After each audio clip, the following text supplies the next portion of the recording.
atiradores! Bem-vindos ao episódio de número 83 do ChumboCast. Estamos rumando ao 100 episódios, e hoje vamos falar aí de comentários, perguntas e também de reminiscências do passado. Nossa. Olá, pessoal. Vanilda com vocês aqui novamente. Vamos nos assuntos, serão interessantes. Olá, atiradores, é isso daí. Vamos aos seus comentários. Cara, eu não sei se eu me apresento ou se eu saio correndo. Eu fiquei com um pouco de medo do tema. Vocês não ficaram, não? Não. Nós temos que Não? estar preparado para tudo, Shooter. Então tá bom. Leonardo do canal Shooter, tá apavorado. Gente, não liguem para essa cara de dormida do Leonardo. A gente tá gravando agora 8 horas da manhã de sábado e ele foi numa festa ontem. Então, já viu, Tava né? agitado. Mas vamos lá, vamos começar hoje esse episódio do ChumboCast. Nós vamos dividir aí em duas partes. A primeira parte, a gente vai falar, então, aí vamos responder umas perguntas, uns comentários aí que o pessoal enviou. Começando com um aqui do Edivaldo, ele mandou aqui para Ivanilda. O Edivaldo perguntou aqui para Ivanilda. Ivanilda, assistiu o vídeo em que você falou do torneio que você foi em Pindamonhangaba. Com todas aquelas modalidades, quantos equipamentos teremos de ter para participar? Porque ali a gente tem ali, né? São 4 modalidades no torneio e mais 2, né? No desafio de luneta, 6 modalidades. E aí, o que você responde para ele? Olha, eu respondo para ele que você teria que ter 2 equipamentos, né? No caso, preparado para essa longa distância, que seria uma PCP, e um equipamento mais focado por 10 metros, por papel 10 metros. Então, no caso, eu tenho um equipamento para essa distância mais curta, né? Por enquanto, somente ele, e como eu estou no desafio da PCP, eu atiro com o equipamento emprestado. Então, na teoria, 2 equipamentos preparados, ele já é suficiente para a gente poder estar competindo. É isso mesmo, gente? Eu penso assim, não dá para fazer, olha, o Edivaldo, não é porque você vai num torneio que tenha 4 modalidades que você vai fazer as 4. Lá você escolhe o que você vai fazer, não é obrigatório você fazer todas. Caso você talvez esteja pensando nisso. E mesmo que você queira, não dá, cara. Você tem que escolher mais ou menos o que você quer fazer. Eu costumo dizer que a gente consegue fazer 2 modalidades bem feitas num torneio. Se tiver 3, 5, 8, 10 modalidades, escolhe 2. 2 dá para gerenciar. 1, 2. Mais que isso, você vai fazer meia boca. Então, você tem que escolher mais ou menos o que você quer e ali para aquelas 2 modalidades você ter ali um equipamento adequado. Então, por exemplo, eu quando faço no torneio principal, que tem 4 modalidades, eu faço 2. Na verdade, eu faço 3, porque uma é plinking de papel, então a gente vai pela diversão, mas o que eu faço mesmo é papel 10 metros e papel 25 metros, mira aberta em pé sem apoio. Então eu tenho uma carabina de papel 10 metros e eu tenho uma carabina de papel 25 metros. Aí dá para fazer. Nesse do torneio de luneta, deu para fazer as 2 modalidades, porque só tinha 2. Se tivesse 3, eu já ia deixar uma de fora. O que você acha, Rondon? Olha, eu concordo plenamente contigo, Charles. E uma coisa, Edivaldo, e você está preocupado em relação a equipamentos. Uma dica que eu te passo é, pegue o equipamento que você já tem, que dá para uma dessas modalidades, vá, participe. E lá você observe as pessoas participando das outras modalidades. Caso até você consiga que alguém te empreste o equipamento, você experimenta. Não vai para realmente competir, mas experimenta outra modalidade. Até que você defina qual a que você realmente gosta, qual que você realmente vai investir nela. E aí sim, aí você pode investir em um equipamento bom e progredir naquela modalidade específica. E realmente é assim, né, Leonardo? Não dá para você fazer muita modalidade. Charles, olha, tem dois problemas aí. Primeiro que os equipamentos são realmente muito especializados. Para você ter uma noção do WRBF, por exemplo, cada prova é um equipamento. São 4, 5 categorias, né? Eram 5, agora são 4 categorias do WRBF. E as 4, cada uma, é uma carabina. Não tem como você usar uma carabina de uma em outra. Primeiro por questão de restrição de regulamento. E aí, se você tentar usar, por exemplo, uma carabina de 16 joules nas outras provas, que é a mais restrita, né? Você não consegue também, você não vai ter um bom resultado. Então, normalmente acaba indo por essa linha. A única prova que eu conheço uma arma que consegue fazer as duas bem é aquela carabina de ar 25 e 10 metros, né? Que aí a Big Cat é uma arma que bem preparada, a Hunter é uma arma que bem preparada, consegue fazer relativamente bem as duas provas. Não faz perfeito as duas, mas faz relativamente bem as duas. Mas em geral você precisa de uma arma bem especializada. Mas mais do que isso, eu concordo com o Charles a questão do ritmo de dia, né, de prova. Por exemplo, quando eu comecei, eu tentava fazer todas as provas. Eu tentava, por exemplo, no mesmo dia lá, fazer pistola de ar, carabina de ar, WRBF, todas as provas da WRBF. Quando eu comecei a fazer as 5, Charles, eram 5 provas de WRBF, fazia as 5, né? Não. Aí chegava no final do dia, velho, você não tava aguentando mais atirar. E aí, o que eu fiz, cara? Eu percebi que eu tinha que me especializar, que não dava pra fazer muito mais que uma, duas, muito bem feito. Porque você acabava cansando com alguma velocidade, né? Chega um momento que você está muito cansado. Queira ou não, imagina, cada prova de WRBF, você tem, das Armint antigas, né? Era de 75 disparos, cada prova. Então, eu já estava falando de 150 disparos só em 2 delas. Mais as outras 3, né? Mais 75, porque as outras eram de 25 tiros, mais carabina de ar. Mas, cara, era 200 tiros num dia. Entendeu? De precisão, calculado, respirado. Cara, é cansativo, é cansativo. Aí eu acabei mudando o rumo. Hoje eu foco em uma prova. Na verdade, eu estou ficando até menos que você. Foco em uma prova e acabou, que é os 50 metros. Agora, estou pensando em voltar em brincar nos 16 joules, mas ainda não está definido. E também concordo com o Rondon. Eu acho que assim, antes de pensar na arma que você vai ter, você tem que começar a atirar. Eu acho que um dos maiores erros que as pessoas cometem quando vão para uma prova é querer ir direto comprar uma arma sem nem conhecer, sem nem saber o tipo de resultado que dá. Eu atendo muito cliente que me liga, Charles, não tem ideia do que é. O cara liga para mim e fala assim: olha, eu quero uma arma para competir. Tá, em que? Como? Ah, não sei, eu quero competir, eu vou atirar em pé mira aberta. Tá, em qual prova? Qual o regulamento da prova? Me conta um pouco mais sobre a prova que você está participando para eu conseguir fazer uma arma para você para essa prova.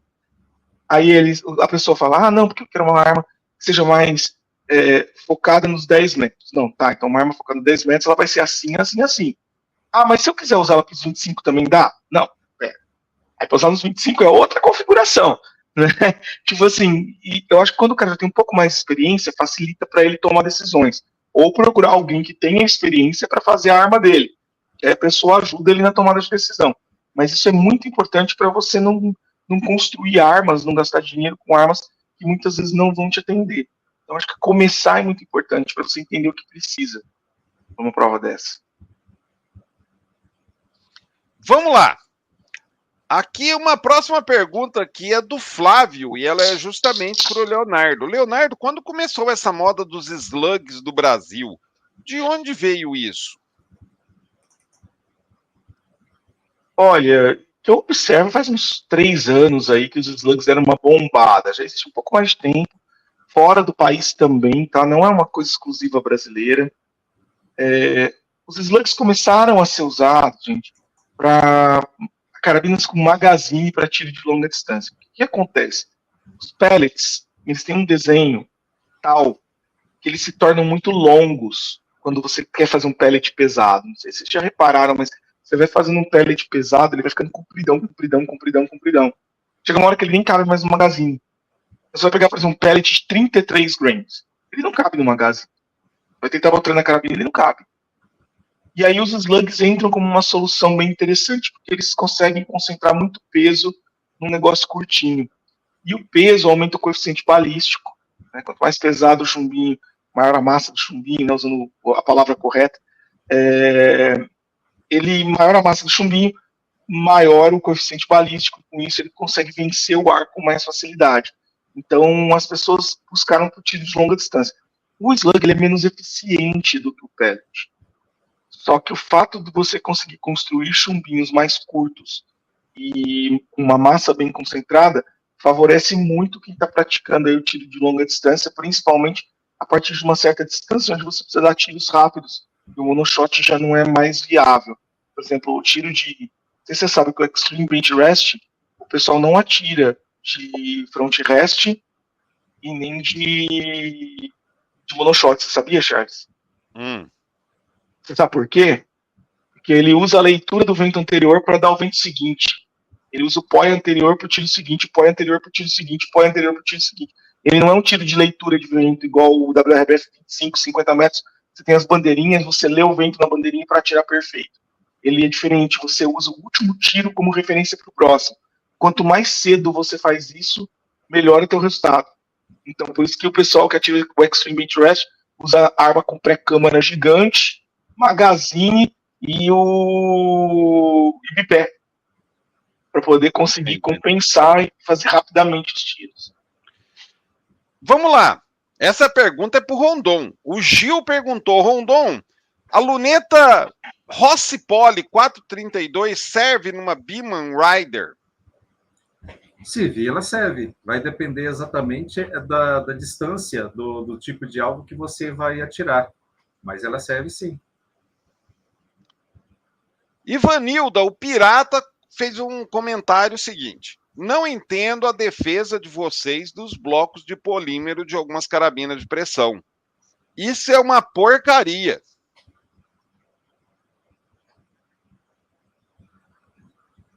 Nossa. Eu não sei, eu acho que a porcaria, ele se refere, a porcaria é o bloco, não a defesa.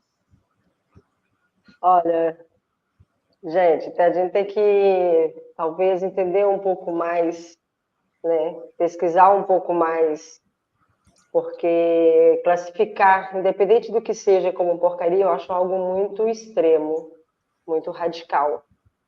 Então, eu acho que vamos pesquisar um pouquinho mais para poder saber o que está falando, né?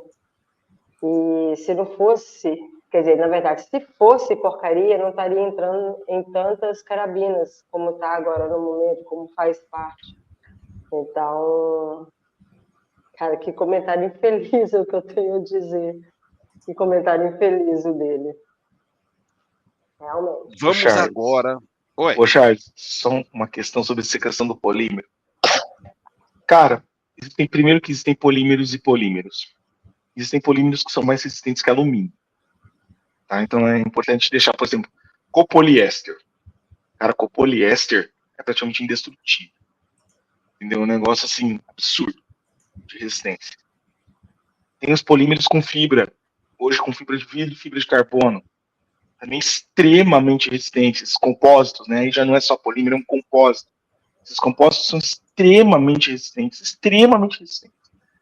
Aí o que tem que entender é que primeiro tem polímeros e polímeros. Tem polímeros que são de pior qualidade, polímeros que são de qualidade excepcional, inclusive muito mais caros do que muito metal. E o segundo ponto que eu acho que tem que entender é que muitas dessas carabinas que estão utilizando polímero, por exemplo, eu particularmente não gosto desses polímeros mais baratos que o pessoal está usando em algumas carabinas, principalmente nas PCPs, tá? Lá vai fazer castelo, esse tipo de coisa. Eu particularmente não gosto, eu acho que eles têm certas fragilidades. Mas a gente tem que entender o conceito. Quando o cara compra uma carabina PCP de R$ 1.700, de R$ 2.000, ele tem que entender que ele está comprando uma carabina feita para ser acessível. Ela não é uma carabina feita para ser incrível. Ela é feita para ser acessível. Ela é aquela carabina do cara que não tem muito dinheiro, o cara tem 1.500, 1.600, 2 contos, e ele vai dar o sangue para comprar a primeira PCP dele. E aí o polímero entra como um redutor de custo, que somado com outros redutores de custo, possibilita você ter uma PCP, que é uma carabina cara já pelo cilindro que ela tem, pelo sistema de alta pressão que ela tem, barata, porque você tira o custo do resto tudo, porque do cilindro você não consegue tirar. Mas sabe o que é, Leonardo? Isso aí eu acho que é uma questão de percepção do pessoal achar que R$ 1.500 é uma carabina. Pra gente, R$ 1.500 é caro. Se você parar para pensar, R$ 1.500 é um salário mínimo. Sim, então, o pessoal tem uma percepção tipo assim, carabina de R$ 1.500, por ser cara, ela é de um nível superior. Só que o pessoal não cai a ficha de que ela é cara no Brasil. Sim. Na Europa, ela é o preço do, vamos dizer, em termos relativos de poder de compra, na Europa ela é uma Dione. Uma Big Cat na Europa é uma Dione. É menos do que uma Dione. É uma carabina barata, é aquela carabina que não vale nem a pena consertar quando quebra. Exato, eles são descartáveis, gente. Quando falando descartável, não no sentido, é uma máquina ruim. Não, elas não são carabinas que são feitas, cara, para você usar por longo período. É uma carabina de 60, 70 euros, cara. Contras, aí o pessoal quer comparar com carabina de 1.500, 2.000 euros. Entendeu? São realidades, universos totalmente diferentes. Você pega uma carabina, por exemplo, vai pegar uma PCP que é toda full metal, que tem uma construção perfeita e tal, aqui no Brasil não sai por menos de 10 mil. Entendeu? Que é aquela que você desmonta e fala, não, essa construção é top. Cara, é 10 conto. Entendeu? Então, eu acho que o pessoal tem que também botar um pouco o pé no chão. Não existe milagre, gente. Equipamento de alta pressão é muito, muito caro. Ponto. Não só em arma, tá? Ferramenta também. É caro. E Exatamente. quando você tem que filtrar valores. Você tem que tirar custo para conseguir tornar o produto acessível. E o plástico é um recurso, cara. Queira ou não, o polímero, aquelas madeiras leve. Eu vejo o pessoal falando do polímero. Cara, eu acho muito pior aquelas madeiras leve que o pessoal tá usando em Coronha hoje do que o polímero. Aquelas madeirinhas só falta voar sozinha, de tão leve, de tão porcaria que é a madeira. Cara, por que eles estão fazendo assim? É para dar acesso. Sem isso, meu amigo, começo a botar metal do jeito que o pessoal tá falando, eu quero metal, eu quero metal, eu quero... Tá bom, o negócio que custa 1.500, 2 contos, hoje você comprar uma PCP por 2 contos fácil, 2 contos e meio fácil, tem até mais barata, né? Sim. Aquela PCP de 2 contos e meio vai custar 5, 6, 7. Se eu começar a botar tudo metal de alta qualidade. É uma escolha. Tá? Então, gente, tem que levar isso aí, vocês têm que levar isso aí em consideração, tá ok? A gente tem que ver essa questão do preço relativo da coisa, tá? Mas vamos lá, vamos passar agora para um segundo bloco do Chumbocast, que são reminiscências do passado. É desse que eu tô com medo. Eu fiz uma pergunta, o seguinte, eu fiz a seguinte pergunta no canal há 2 semanas atrás. O que você sabe hoje sobre tiro de pressão que gostaria de saber quando começou no esporte do tiro de pressão? E pedi para o pessoal responder aí nos comentários. E eu vou pegar uma dessas coisas para cada um de nós comentarmos uma dessa, tá ok? Vamos começar aqui. Deixa eu ver aqui. Para Ivanilda, o Daniel falou assim: há uns 40 anos, quando ganhei minha primeira carabina de pressão, uma CBC 345, não tinha nenhum canal ou pessoa que me explicasse melhor esse mundo. Hoje, vendo esse canal, vejo que fiz muita coisa errada. E aí, Ivanilda, realmente, né, até vamos colocar aí, não precisamos ir muito longe, não. Até 10 anos atrás não tinha quase nada sobre tiro de pressão. Hoje a gente tem informação de sobra, né?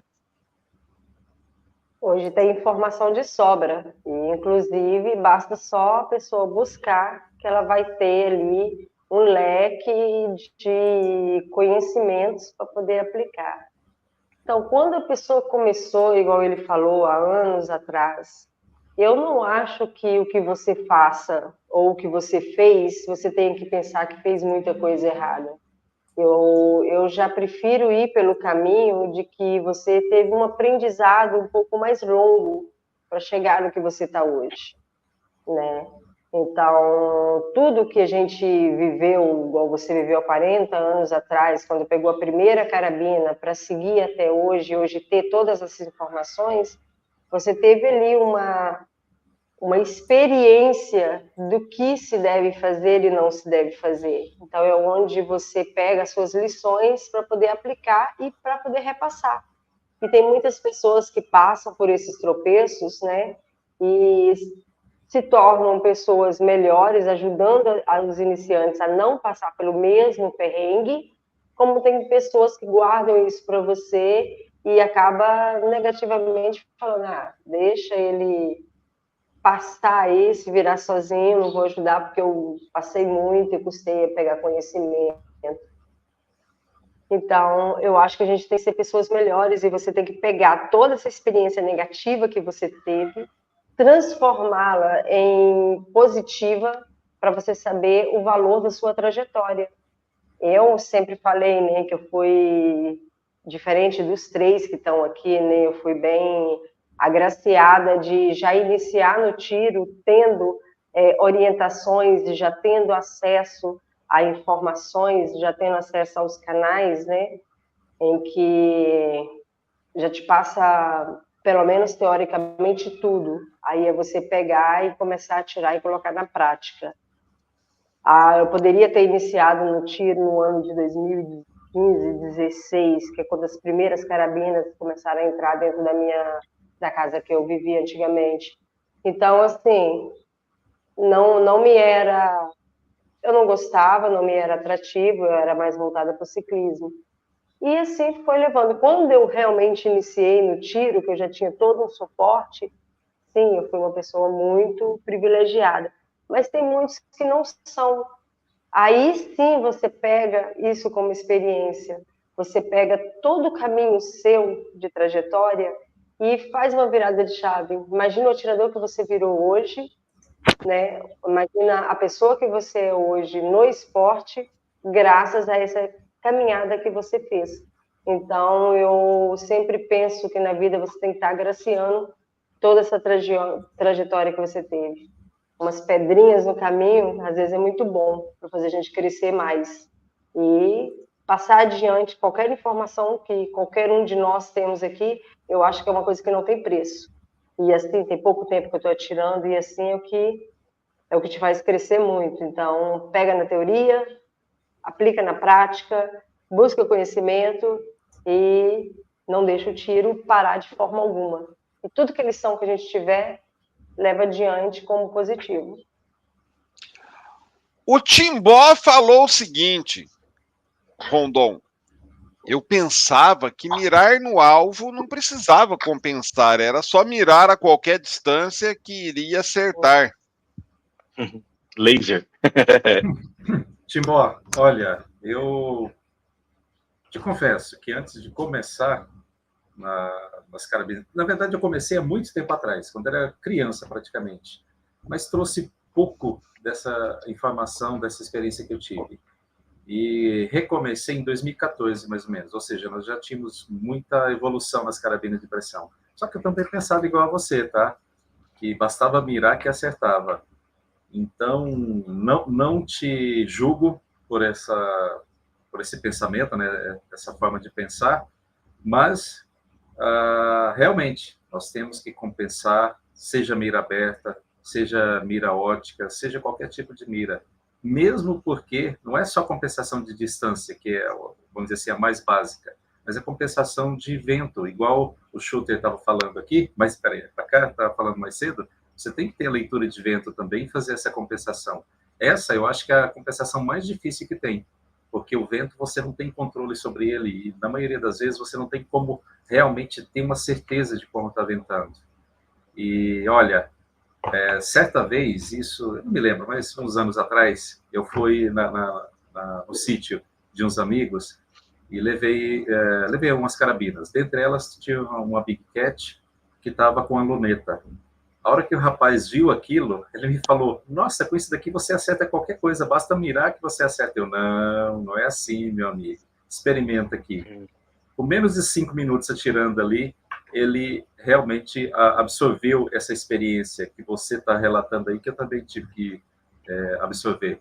E olha, é uma arte você saber fazer a compensação, mas depois que você sabe, você realmente consegue excelentes disparos com excelentes resultados. Então, bem-vindo ao mundo real, bem-vindo ao Clube Timbó. A Camila falou assim, achava que a carabina Springer mais forte era a melhor de todas. Gente, isso aí é um erro muito comum, né? Quando se começa no tiro de pressão sem... Quando assim, a pessoa não... Hoje dá para a pessoa procurar, muita gente, olha, qual carabina eu compro, ela vai pesquisar. Mas antes, isso era normal, até porque era aquela coisa, quando você ia comprar uma carabina de preensão numa loja, o vendedor já te mostrava aquela mais potente, né? Então a pessoa... Era muito normal as pessoas acharem que potência significava qualidade. Então, quanto mais forte a arma, melhor ela seria. Mas não é bem o caso. Hoje a gente já sabe que potência, principalmente carabinas Springer, que potência com precisão, elas têm um certo problema de andar junto. Então você tem carabinas muito potentes, né? Que são muito boas, são muito precisas, mas que você tem que saber utilizá-las, tem que ter técnica própria para isso. E que para muitas modalidades e para muitos atiradores, o melhor seria uma carabina menos potente. Isso aí, gente, é um equívoco muito comum, né? Que acontecia. Agora, Leonardo, o Fábio falou. No meu caso, eu achava que qualquer chumbinho dava certo na carabina e depois descobri que não. Muito comum também, né? É comum no fogo também. O pessoal acha que qualquer munição funciona. É um tripé. A gente vai descobrindo com o passar do tempo que tudo é baseado num tripé, né, Charles? É o tripé atirador, munição, arma, sempre. E vou te falar mais longe, quando o tiro é apoiado, o tripé é expandido, né? Vira um quadripé.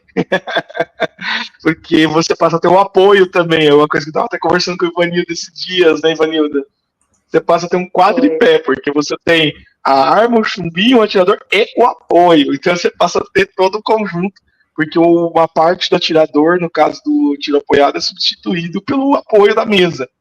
Então, tudo é parte do conjunto, né? O tiro é um grande conjunto de precisão. Estou falando de esporte precisão. Ponto.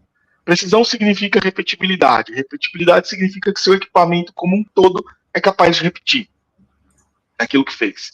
E aí é o conjunto da obra. Né? Você se integrado com o equipamento, com a tua munição e com o teu sistema de apoio, que pode ser você ou uma coisa na sua mesa. Então, não tem jeito, cara. Você vai ter que trabalhar todos os elementos. E o chumbinho é um dos mais importantes e dos mais fáceis, por incrível que pareça. O pessoal fica com muito medo do chumbinho. Cara, é muito mais difícil você fazer uma boa afinação de uma arma do que escolher um bom chumbinho. Então, normalmente, a coisa mais fácil que o atirador vai fazer para conseguir começar a ter bom resultado é escolher o chumbo certo. É a coisa mais fácil de fazer de todas. Todas que você tem no tripé ou no quadripé, é a mais barata e a mais fácil, é a que gera resultados assim, mais expressivos de uma vez só, com uma pequena mexida. Entendeu? Então, recomendo que vocês olhem mesmo com muita atenção para o chumbo. Então, gente, esse foi o ChumboCast 83. Esperamos que vocês tenham gostado. E aproveita aí embaixo o campo dos comentários. Manda pra gente seus comentários, mandem suas perguntas, que vira e mexe a gente está respondendo aqui e acaba sendo muito divertido. A gente gosta muito dessa interação com vocês e a gente se vê no próximo episódio. Até mais, pessoal. Valeu. Até o Até mais, próximo. pessoal.